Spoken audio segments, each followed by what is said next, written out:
Ko'pchilik yozishgan, misol uchun, Koreyada hozir Koreya prezidenti qamalgan, birinchi prezident, ya'ni unga hozir o'lim hukmi haligi qilinyapti, talab qilinyapti, o'lsin, o'lim hukmi qo'yilsin deb talab qilinyapti, lekin u narsa ham osonlikcha bo'lmaydi, lekin bo'lishi ham mumkin.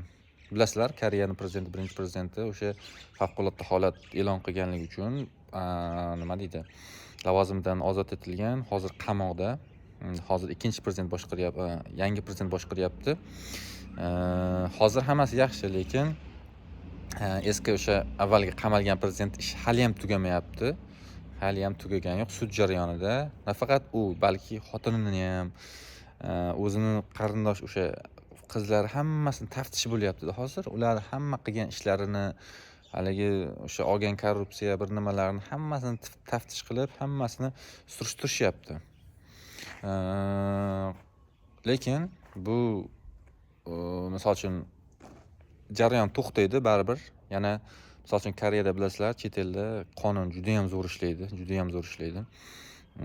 Agar o'lim hukmiga qo'yilgan bo'lsa, o'ldirishi ham mumkin.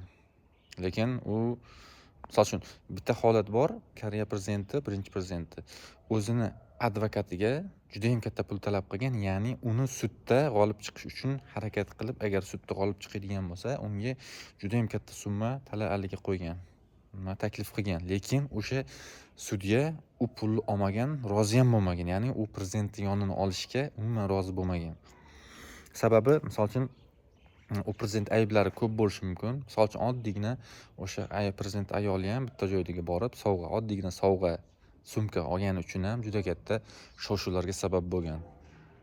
O'sha chet elda qonun juda yaxshi ishlagan uchun xalq bosh ko'tarib, oyoq haligi qo'radi, nima desam bo'ladi.